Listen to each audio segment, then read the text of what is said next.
हम उन लोगों के लिए विशेष धन्यवाद देना चाहते हैं जो हमें एसबीआई पे, गूगल पे और पेपलिंक के द्वारा हमारी सेवकाई में बोते हैं। डिस्क्रिप्शन बॉक्स में दिए हुए लिंक से आप भी बो सकते हैं।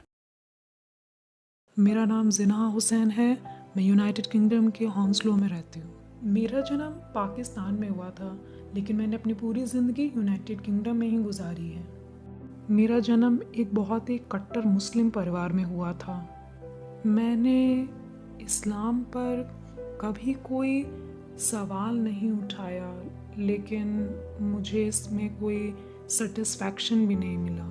मैं इस्लाम में इतनी गहराई में उतर चुकी थी कि अगर कोई गैर मुस्लिम व्यक्ति मेरे साथ 5 मिनट बैठे तो वो मुस्लिम बन जाए। मैं थैलेसीमिया ट्रेट के साथ पैदा हुई थी, जो एक जन्मजात बीमारी है। मैं परेशान हो चुकी थी। मुझे लगता था मैं एक अच्छी मुस्लिम हूँ। मैंने वो सब कुछ किया जो मुझे करना चाहिए था, फिर भी अल्लाह मुझ पे तरस क्यों नहीं खाता और मुझे चंगा क्यों नहीं कर रहा है। मैं हॉस्पिटल गई और जब मैं लौटी तो मैंने देखा मुझे 90 पाउंड का चालान हुआ है। मुझे याद है मैंने अपनी गाड़ी के टायर पर जोर से लात मारी और खुदा को भी बहुत कुछ कहा। मैं कार में बैठी, मेरे मुंह से यीशु निकला। इससे मैं और भी ज़्यादा घबरा गई कि ये क्या हुआ, यीशु कैसे बोला।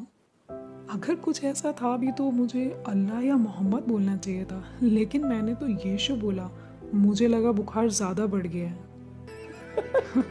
क्योंकि मुझे यीशु के बारे में किसी ने नहीं बताया, सुसमाचार नहीं सुनाया।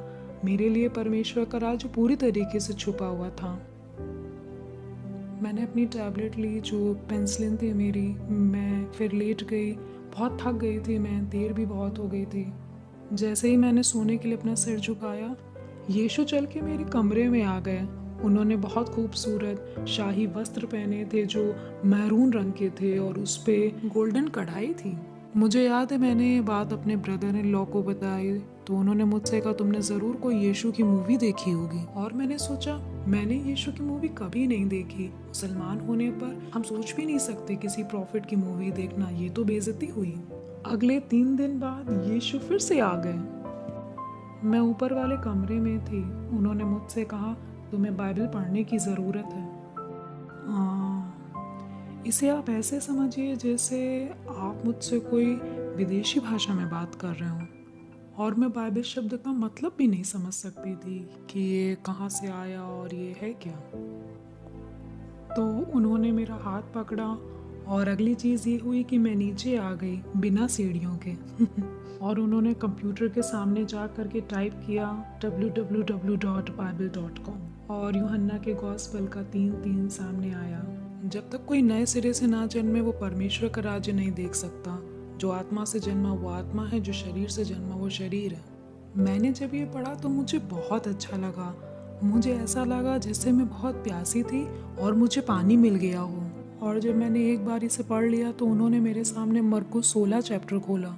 जो मेरे नाम में विश्वास करेंगे उनमें ये चिन्ह होंगे, वो दुष्ट आत्माओं को निकालेंगे, बीमारों को चंगा करेंगे और वो मुर्दों को जिंदा करेंगे, और कोई जहरीली चीज़ पी लें तो भी उनको कोई नुकसान नहीं होगा। वो मेरे बराबर में खड़े हुए थे और मैंने उनसे कहा मैंने ऐसे लोगों को कभी नहीं देखा, कहाँ हैं ये लोग, क्या ऐसे लोग सचमुच होते हैं? उन्होंने कहा हाँ। मैंने कहा स्वर्ग में ही होते होंगे। और उन्होंने लगातार आना शुरू किया।